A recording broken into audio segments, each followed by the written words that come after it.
Hello, I'm Dr. Leon Stutzman, aka Doc, with another one of these little videos designed to help you to get through these strange days in which we find ourselves, and these are strange days indeed. I'm talking this week about tuning in, learning to tune into the voice of the Spirit.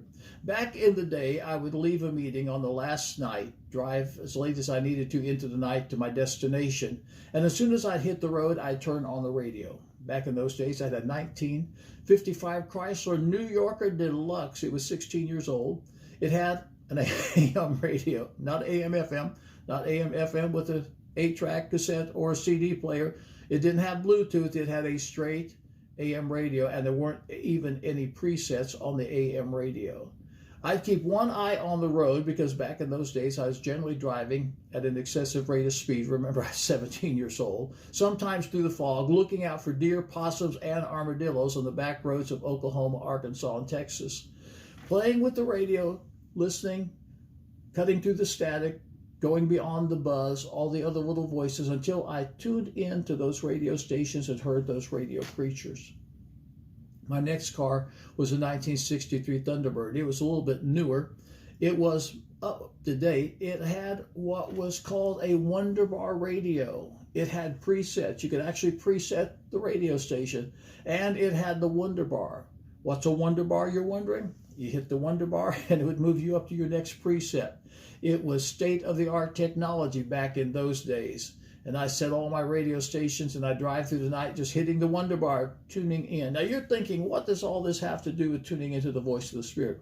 It has everything. First of all, you have to cut through the static. You have to cut through the hum and the squeal, all the buzz, all the background noise, all those other voices to listen to that still, small voice. And then it helps to have some presets.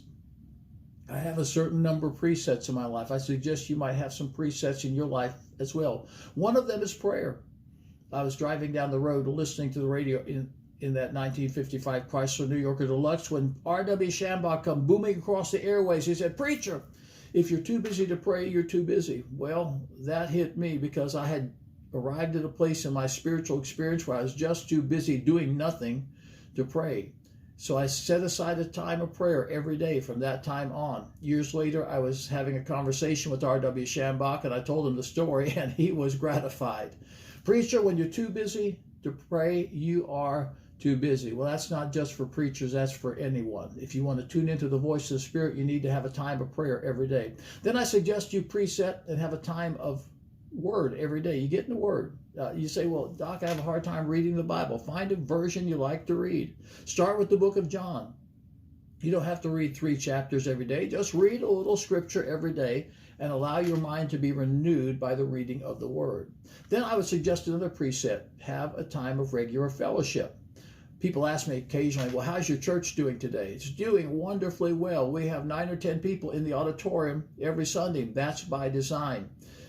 We have 800 people that worship with us during the hour between 10 and 11 o'clock on Sunday morning. That's the people that are actually in service with us on Sunday morning via live stream and Facebook. Early on in this pandemic, I told our church congregation, as much as I'd love to see you, I'd prefer that you get through this pandemic healthy, wealthy, happy, and whole. And so we're going to do live stream and Facebook. Now, we've opened up the auditorium. People can actually come to church, but our congregation, by and large, has adapted to live stream and Facebook.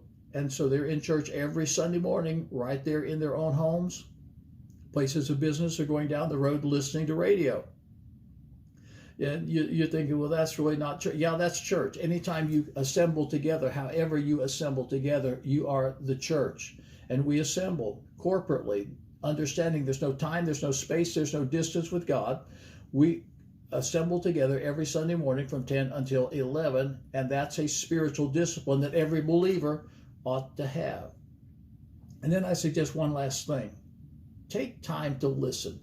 Years ago, I heard the late, great Dr. Gene Scott say to a group of ministers that he had his little wristwatch alarm set to go off every hour on the hour. And he'd take a minute just to listen to see if God had to say anything.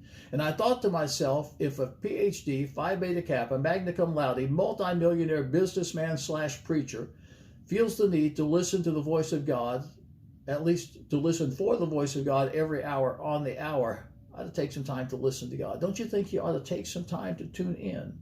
and listen to God. Because if you'll take the time to tune in and listen to God, you will be amazed at what you will hear, and you'll be amazed at the difference it will make in your life, because it will make a difference. It really will make a difference in your life. This Sunday at Aspire Church, I invite you to gather with us. It's going to be powerful. I've got a word. It's an old story, but told from a totally different perspective. In fact, I dare say you've not heard what I'll be sharing this Sunday morning at Aspire Church. It's powerful stuff for people that want to move in the power of the prophetic. And these are days that you need to move in the power of the prophetic. You can catch it live on the live stream at AspireChurch.tv or on Facebook at Aspire Church TV. That's Facebook Aspire Church TV, live stream AspireChurch.tv. This Sunday, 10 o'clock Eastern Daylight Time. It's going to be powerful. It's going to help you to move in the power of the prophetic. And I believe it'll help you to get through these strange days in which we find ourselves. So these are strange days indeed. I'm Dr. Leon Stutzman, a.k.a. Doc. I'll be back Friday with another little video about tuning in. I'll see you then.